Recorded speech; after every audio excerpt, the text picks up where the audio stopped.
Showdown the Badlands has been out for a couple of days now, and I am finally comfortable on giving you guys my top 5 decks of the Badlands. I've already noticed a few people have already put out their lists, so before we even jump into my list, and by the way, if you want to skip this part, just go ahead and check the timestamps. But I'm going to be checking out other people's top 5 lists to see if I agree with them. I have not looked at them whatsoever, except for the Norwis post, because I happened to see it on Twitter. But I tried my very best in order to not let these ideas actually influence my list, and I want to see how close I am to their list. And the main reason that I'm doing this is because they posted their lists very, very early, and there's a reason that I wait. Decks emerge as the metagame develops, and the last thing that I want to do is to post a list that's going to be irrelevant literally 24 hours after I post it. So now that we've waited a couple of days and we've seen this, some archetypes emerge, I feel very confident in giving you guys my top 5 decks. But before we get into that, let's go ahead and get into the biggest news that's available on Hearthstone right now, is the fact that the Azure Knight Snake has now been moved to 6 mana instead of 4 mana, but this is a temporary change until they actually do a legitimate balance patch, because they have to do a lot of work as well as crunching numbers before they roll out these changes. But they realize that the Azure Knight Snake is so much of a problem that it has to be temporarily changed, because it really is warping the format, and it's not making it very fun for players, getting, 20 HP stolen all in one turn. So you can check out the dev comments and figuring out why they decided to do this. But just so you guys know, there's a reason why Snake Warlock is not going to be #1 on my list, because it has now been changed, and the deck is no longer nearly as powerful as it used to be, because the power of the deck was being able to play 2 snakes in one turn for 10 mana. Now you're not able to do that because Brewmaster's 2 mana, so that total combo is just way more expensive. So Snake is out, and good decks are in. So what exactly are the good decks that all the other creators have been telling you to play? Starting with Rarran's list, again, I have not watched any of these videos, so we're just going to be moving on into what the good decks are. And the first deck that he recommends is Ogre Rogue. And I would say this is a pretty decent deck, because he did actually hit Legend with this list, but it's not on my top 5 list whatsoever, because I believe that Ogre Rogue is a fun deck, but it is not nearly as powerful as people are giving it credit right now. But let's go ahead and see what the next deck is. Snake Warlock, that deck has been changed, so we'll go ahead and move on. The next deck that he has is Reno Highlander Druid, which was definitely a deck that was seeing a lot of play at the beginning of the expansion, but now that we're a couple of days in, this deck has almost completely fallen off in favor of Dragon Druid, which is in my list, by the way. I just made a video about it as well. But yeah, Dragon Druid seems to be better than Highlander Druid in some aspects. Next up, we have Highlander Reno Shaman. I definitely would not put this deck in my top 5. I would say it's definitely a fun deck that I'm going to be showcasing in my top 5 fun decks portion of my video. But Highlander Shaman is definitely not a tier 1 deck in Top Legend, needless to say. Now, Naga Demon Hunter is a deck that a lot of people are definitely getting annoyed with. I would put this at tier 1, but I think that the list that he's highlighting is not nearly the optimized list. I have other lists that I will be showing you here later. I've already made a video about it. And then the last deck that Rarran seems to be recommending is actually Plague DK, probably in a way of being able to counter queue some of the Highlander decks that you will experience on the ladder. But overall, I still don't think it's that good. He's also got Highlander Priest on here. I personally have not tried this list, so maybe there's something that's actually going on here, but it's definitely not a deck that I am seeing whenever I climb around Legend. We've got a Odin Warrior, it looks like, Odin Bomb Warrior, and Odin Warrior might actually be really decent, so I would somewhat agree with this pick in the list. But overall, I think that these are just very early impressions of the meta, so making a video talking about them being the best decks so far is definitely accurate, because he's not saying they're the best decks in the meta, it's just the best decks so far. But now let's move on to Zeddy's list, where Zeddy usually likes to pride himself on waiting a little bit to see what the best decks are, and of course he's got Dragon Druid, would 100% agree with that. He's also got Reno Druid, which kind of makes sense, because it is a good deck, but I still believe that Dragon Druid is better, but Highlander Druid is really fun, and this might be a more optimized version of the list. If you guys want any of these deck lists, their links will be down below, so that way you don't have to go and find these videos. But up next, we have the Naga Demon Hunter.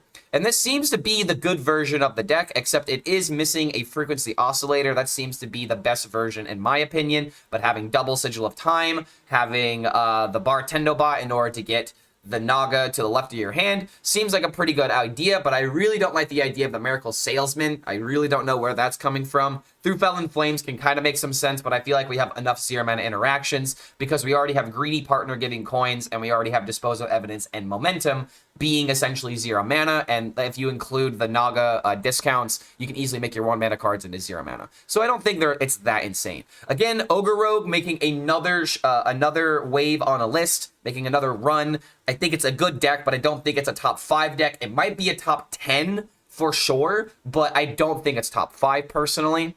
Up next, we have Ogre Priest, which actually, funny enough, I actually did hit Legend with this exact version of the deck. So maybe there is something going on here with Ogre Priest to where it's a legitimate deck. But overall, it's probably more of a meme because after I hit Legend, I had a lot of difficulty trying to win with it. And then he's also recommending an Excavate Plague DK. I played a list that was very similar to this, and I think it's pretty decent, but overall, I wonder how powerful this deck actually is, because the hype around it is that it locks out Highlander decks. I can totally understand that. But now that we've seen most of the good decks that Zeddy has recommended, he's also got Odin Warrior XL, Enrage Warrior, and then he's got his wild decks, which apparently he goes through them very quickly. But regardless, there's one more list that I want to showcase you guys. But this was posted on the second day of the expansion. Naga Demon Hunter, Dragon Druid, Rainbow Mage, Ogre Rogue, Snake Warlock, Enraged Warrior, Odin Warrior, Highlander Druid, all in on Frost Death Knight, and Concoction Miracle Rogue. I definitely think that these decks are powerful, but these are not all the decks that I would recommend for top 5. So that answers the question, what is my top 5 deck?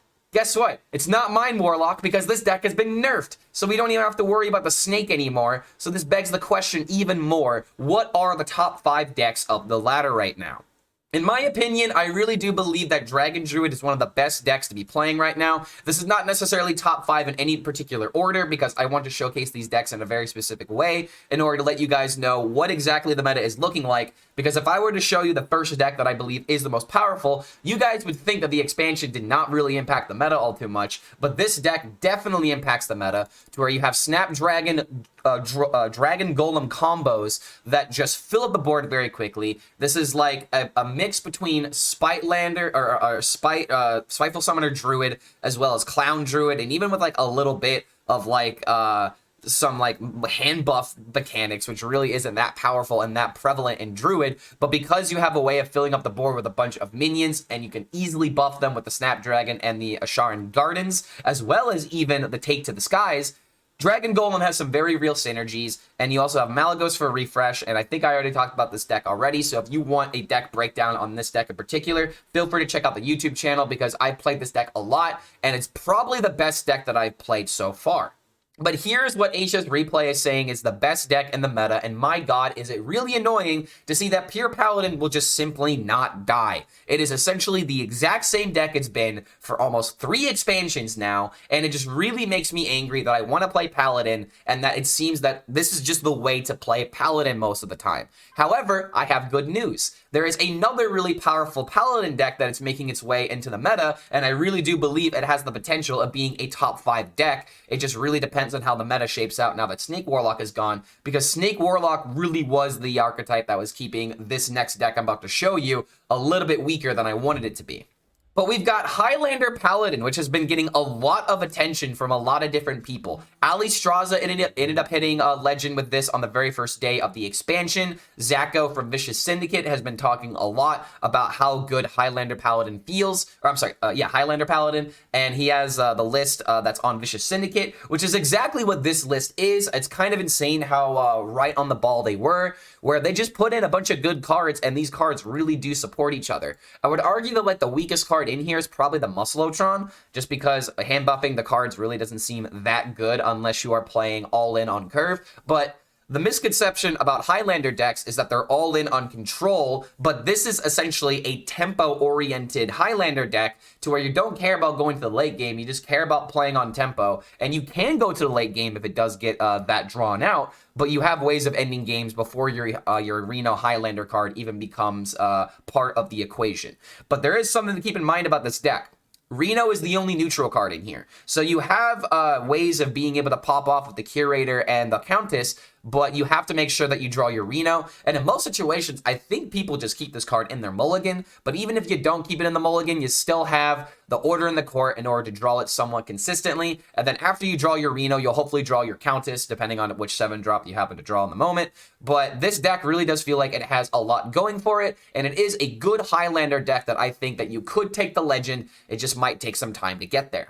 Next up, we have the Naga Demon Hunter build that a lot of people have been playing, and I do believe this is still one of the best versions of the deck to play, and I really do believe in the power of Frequency Oscillator, because with this deck in particular, I managed to get a turn 4 lethal. If you want to see that clip, there's a video that's already covering Naga Demon Hunter on the channel, so go ahead and check that out. But the reason why I like this build of the list a lot more is because it is just all in on drawing cards with like Spectral Sight and Sigil of Time. You've also got Glaive Tar in order to help you with even more card draws in case you don't find the most important card of the deck. Maybe it needs to be slowed down, maybe it needs to be nerfed. Let me know your comments down below. Let me know your thoughts, because there's a lot of division that is happening around Naga Demon Hunter right now, because this deck really is powerful. It reminds a lot of people about Naga Mage, obviously, but it's a lot more linear with how it just goes all in with damage, and if it doesn't get there, then maybe the second combo can get you there. But Naga spell, Naga spell, Naga spell, draw a minion, draw a spell, draw a minion, draw a spell, deal 2 damage over and over and over again. Going out blasting. This deck is just really good, but it takes a really good player to play this extremely well, because this is not an easy deck to pilot. So that's one reason why I tend to forgive these kind of archetypes, because it really does take a lot of games in order to get it. And it took me like 10 games to even think this deck was even anything remotely good. And there are some people like Pocket Train, for example, that still think this is one of the worst decks out there because it's just very glass cannon-y. It either wins without a problem, or it loses because you didn't draw the Sharpshooter, or there's too many stats on the board to where the Sharpshooter was not able to go face enough times. But this deck still has an insane amount of burst, and if you want a challenging deck, I would highly recommend trying this version of Naga Demon Hunter. Next up, we have what I believe actually is the best deck in the format right now, and this is actually a talking point that I want to use right now, because this deck literally emerged yesterday. So all of the lists that have been posted are absolutely wrong, because they are not including this insane hunter deck. And this is actually kind of the problem with me recording this video right now. What if there's another deck that emerges in the next couple of days? Then suddenly the top 5 threshold is going to completely change, and this is why the early stages of expansions are the most exciting, because you never know what can appear. And case in point, nobody, except yesterday with Jombre and Meluno, they absolutely did not see this coming until suddenly they started posting about it, and now this deck is absolutely everywhere. The Cleave plus a bigger Jormungandr plus the Absorbent Parasite plus all of the other hand buff cards that you have with like Messenger Buzzard, as well as the Hope for Kel'Thuzad, and then you even have Beastal Madness. So you have insane amounts of OTK damage that are possible,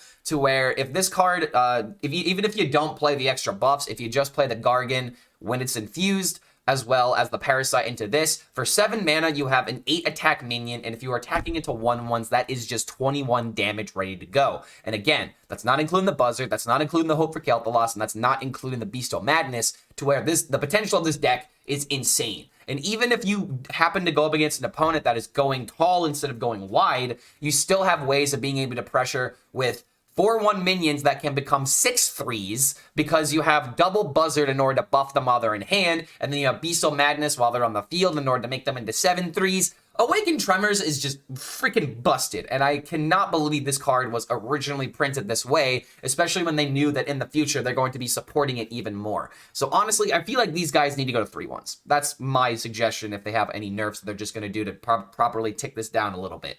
But this deck is absolutely cracked. I think it's absolutely a tier 0 deck, because it is not tier 1. It is that good, because you have to play around this deck perfectly, otherwise it will just kill you with the insane amount of cleave damage. And we haven't even talked about Hollow Hound giving this deck even more sustainability, so even if it doesn't combo by turn 7, turn 8, you can still go into the late stages of the game in order to set up a bombastic combo to where if your opponent doesn't play around it for the entire game, they will just lose. So I think that this Hunter deck is probably one of the best decks to be playing right now if your goal is just to win and grind ranks as quickly as possible. Because man, does this deck feel unfair when it works.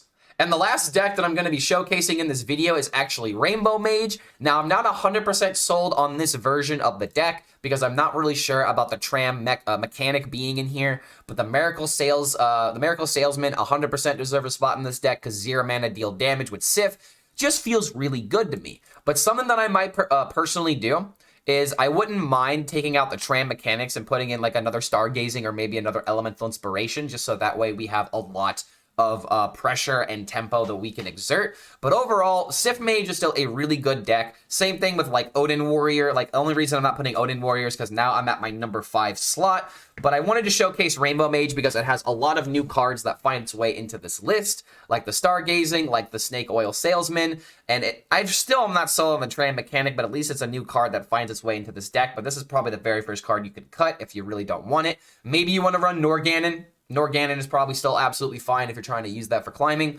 But overall, Sif Mage is still a really good deck. And now that Snake Warlock has been pumped down a peg, I really do believe that this deck has a lot more game in the meta right now, especially with like Odin Warrior as well, to where now you have ways of being able to pressure and you don't have to worry about the Warlock stealing your HP and then creating this gigantic gap to where you can't kill them because they're above like 40-some HP. But overall, Rainbow Mage seems like a really solid deck if you want to make use of the Miracle Salesman. And if you have a signature Sif, why would you want to stop playing this deck? So now that I've talked about my top 5 decks in the meta, let's go ahead and get into my top 5 fun decks. And I do believe that Ogre Priest is a fun deck and a powerful deck, which is why I'm putting it at number 1. Again, I went 4-0 into Legend, 100% win rate with this deck right here. And I think there's actually a lot of potential with this deck because you just have ways of being able to generate wave after wave after wave of Ogre boards. But then you have Priest AoE in order to help you sustain versus with the Rogue build, it's all about tempo, and if you lose that tempo, then you really need to bring it back with a Kingpin, and if you don't have that, the deck can feel kind of underwhelming. But with Priest, you at least have ways of being able to clear board after board with Clean the Scene, Thule, Behemoth, Whirlpool, and you even have ETC in order to run Shadow Word Ruin to deal with the Dragon Druids you might encounter. You have Theatar in order to take away problematic cards like a Reno, and you even have a Reno in this deck because this deck can draw somewhat quickly thanks to the Cathedral of Atonement as well as Creation Protocols, to where you get a bunch of minions that you want when you need them. Technically, this isn't card draw, but it is resource regeneration. It just means that you can go later into the game. You also have Identity Theft in order to get other card draws from your opponent. So there's actually lots of ways of being able to draw through your deck somewhat quickly with this deck. But overall, I do believe that Ogre Priest is a powerful archetype because I want ogres to be good. Maybe I'm just fixating on this, but I really do believe this deck has a lot of power to it, to where you too can hit Legend with Ogre Priest. Up next is going to be a deck that I saw a lot of hype for around the first day of the expansion, but I'm going to go ahead and just make this claim because I don't think this deck is good, and I played it a lot. I played like 7 games with this deck, and I lost every single game. Maybe there is something for this archetype in general, to where we have like the possibility of making toxic OTKs with like Steam Cleaner and Deathwing. And the real reason I wanted to play this deck was because Tome Tampering works really well at discarding the sludges that you add in hand and then giving you a possibility of 1 mana Deathwing and 1 mana Steam Cleaner. However, I just couldn't win with this deck. Like, in theory, being able to play Silvermoon Arcanist into Steam Cleaner in order to make every single sludge deal 5 damage makes a lot of sense. But this deck just dies. It does not have a lot of ways of keeping itself alive. We barely have any healing outside of the Popgar, the Putrid. It's like the only healing card that's really in this deck. Maybe you can use it with the Arcanist, but overall, it's still not that powerful. You have the Anubisath into Forge of Wills combo, and you have lots of ways of being able to gain sludges with all of the different cards. But overall, this deck just dies very quickly. Furnace Field feels like a fantastic card whenever you essentially discard it for 0 mana draw 2, but it just doesn't sustain itself. It barely has any removal. You have Defile as like really the only real way of clearing the board, plus Hellfire. But honestly, I would say that Hellfire probably just needs to be slotted out of this deck because it's just way too weak, and we don't care about dealing 3 damage to ourselves when all we're doing is falling behind really quickly. But this deck might have something going for it. Maybe there's a way of making this deck to where it's a little bit more optimized and solidified, but overall, this is more of a fun deck than it is a ladder climbing deck. Also, who doesn't love the idea of a 1-mana Deathwing? Like, come on, that's the main reason I fell in love with this deck, but unfortunately, I literally have not won a game with it yet. Next up, we have the Tempo Land Wire Highlander Shaman, and I'll be making a video about this later, so I'll showcase exactly how well he did with it. But somehow, Wire was able to hit rank 100 Legend with this deck on EU, and I feel like it had more to do with the fact that he's just a Shaman Savant, as well as the fact that this deck is very unpredictable if you don't know... if you've never seen it, if you don't know what you're going up against. But the idea of this deck is pretty simple. It is a tempo version of Highlander, which again, it's not a control archetype. Highlander decks are not just always being put into the control archetype. This is more of a tempo deck that has a big payoff for going Highlander. But you have lots of ways of being able to generate a lot of different spells, lots of different values that your opponent may not see coming. You have decent boards with like the Backstage Bouncer, as well as Turn the Tides in order to give you a lot of tempo all at once. Cactus Cutter, draw a card, Dry Deputy for value, Flash of Lightning in order to engage with the lightning reflexes and other nature cards that might be available in your deck. And something else that I really like about this deck is actually the Dr. Holiday. When I was playing this deck, I almost had this in my mulligan every single time, and the frogs really do start to win the game around like your 4th or 5th swing because this deck has a lot of sustainability, but the big issue is that this deck really doesn't have a lot of lethality, even though you do have Horn the Windlord, Doomhammer possibilities with working with Turn the Tides. But overall, I think this deck is probably more of a meme than it is a meta-relevant deck, but Wire, the Shaman God, was able to hit top 100 with this version of the deck. A video will be coming out about this in the next couple of days. But if you want a fun way of trying to hit Legend, and if you're a Shaman person that loves to play Highlander, then I think that this is the perfect deck for you. We got another Shaman archetype that I want to show off because Ogre Shaman was an archetype I was really excited to start playing until I couldn't really win games with it yet again. Like, I had one win with this deck, and it was because I drew the absolute nuts by just drawing all of my ogres. But the main way that this deck is trying to win is that you have King Pid Pud as well as Cold Storage in order to add extra copies to your hand. So maybe there is something that is possible here. Like, maybe if we take out the Doomhammer, maybe if we take out some of the other expensive cards, like maybe we don't care about Ancestral Knowledge, even though it is a really good card in order to draw with. Maybe we just need to focus more on building tempo to where every single draw is going to be insanely good just to develop onto the board. Because the one thing I noticed with this deck is that it really does not have ways of being able to sustain itself. Maybe we need to run Giant Tumbleweed so we have more ways of being able to clear the board and sustain ourselves. Maybe we need more ways of being able to heal up with like an Altered Chord or something like that. But this deck really just doesn't have sustainability and ways of keeping itself alive. You are very, very dependent on your Ogre synergies and your Ogre curve in order to take back the board. And if that doesn't happen, then your face just has a gigantic target on it and you really can't do much about it. But I wanted to showcase this deck because it is one of the sweetest archetypes that I've seen, because I love the idea of making Cold Storage into a meta-relevant card, because this card always feels like it's on the cusp of being really good. There was a Yogg Shaman that was really fun that Jombre came up with, and it was all about making a bunch of 0-mana Yoggs with the Cold Storage and taking minions with it. But since Yogg has been nerfed, Cold Storage has been effectively pseudo-nerfed because of it, because this card just does not see a lot of play. But now we have another reason in order to use it. We just need to figure out the perfect build that makes it to where we just don't die. So maybe there is something going on here with Ogre Shaman, but I wanted to put this in the list because I think it's a really fun deck that one of you guys might be able to break. And if you do break it, let me know about it. I'll turn it into a video because I really wanted to make a video about Ogre Shaman, but this deck is just not going to be able to warrant making its own video. And last and probably least, it breaks my heart to say this, but Rainbow DK is actually a deck that you could be playing. And now that I'm thinking about it, I got one more deck I want to show you guys after this. So you're getting an extra spicy deck from Clark HELLSCREAM. So make sure you like the channel, subscribe, leave a comment, all of that good stuff in order to help us reach more people. But Rainbow DK feels like it actually might be a somewhat decent archetype because the Excavate package works really well in Death Knight, being able to get 0-mana rats in order to bring back a rush minion that has lifesteal as well as Reborn. Works really well with the Reska if you can make it into an 8/5 thanks to the rat. But overall, you still have like the Buster that can be used with the rat if you haven't played any of your other expensive cards. You have Primus being able to come back as a 9/11 minion with Reborn. That is just a very healthy boy right there. But the most hype surrounding this deck is definitely the Climactic Necrotic Explosion finding a real home now,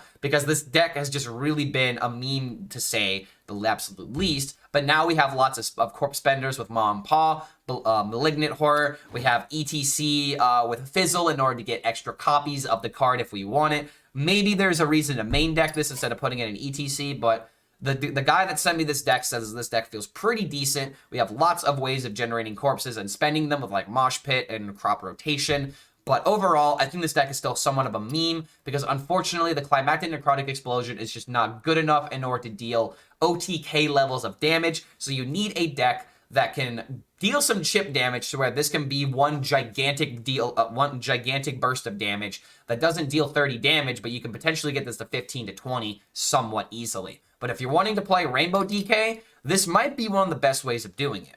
And the last deck that I'll talk about is Highlander Death Knight. No, don't play this deck. I'm still working on it. But this is probably one of the sweetest ideas that I've ever come up with, and I can't wait to figure out just how good this deck can actually be once I figure out the perfect 30. But overall, I like the idea of being able to run Climactic Necrotic Explosion in a Highlander deck, but the big issue with this is that the big corpse spenders like the Malignant Horror and some of the other cards that spend a lot of corpses all at once, you're only able to run one copy of. So being able to run that Fizzle is probably very important. I put the War Rider in here because I just didn't know what else to put in here, but there's a lot of other cards you can consider running. It just depends on what exactly you're trying to tech up against, but I just put the War Rider in here just to finish up the deck, because at the end of my stream, I was pretty tired and I wanted to try out this deck to see how good it was, and I actually did win a game with it, so it's not absolutely worthless. But it's also kind of funny how almost completely golden this deck is. But Highlander Death Knight might have some real capabilities once I figure out the best version of the deck. And if you have a version that you want to showcase to me,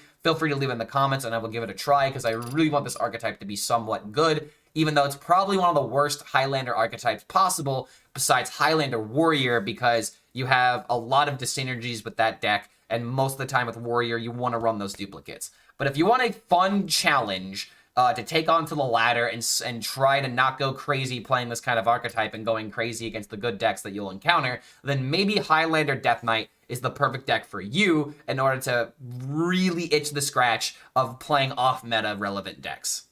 But those are my top 5 good decks, my top 5 fun decks, as well as a message that I wanted to send to all of you guys, to where no one is going to know what the good decks are until about like 3 to 5 days within the expansion. And maybe I end up making another video in the future, because there's a possibility of us getting a balance patch going into next week, because we did have the snake get hotfixed, but there's probably a lot of other nerfs that could potentially happen going into next week, depending on what decks really are the problem in Hearthstone. So feel free to let me know what your thoughts are about the nerfs that are possible, about the decks that I presented, as well as this message that I am sending to each and every single one of you. Deck guide videos are definitely in high demand after the expansion is first released, but you can't believe every single video that you're going to see, especially if it's in the first couple days of the expansion, because you never know how a metagame can develop. So if you like this kind of content, like, subscribe, check out Patreon, shoutouts, deck optimizations, coaching, all that great stuff. But thank you so much for making it to the end of this video, and we'll see you for the next one.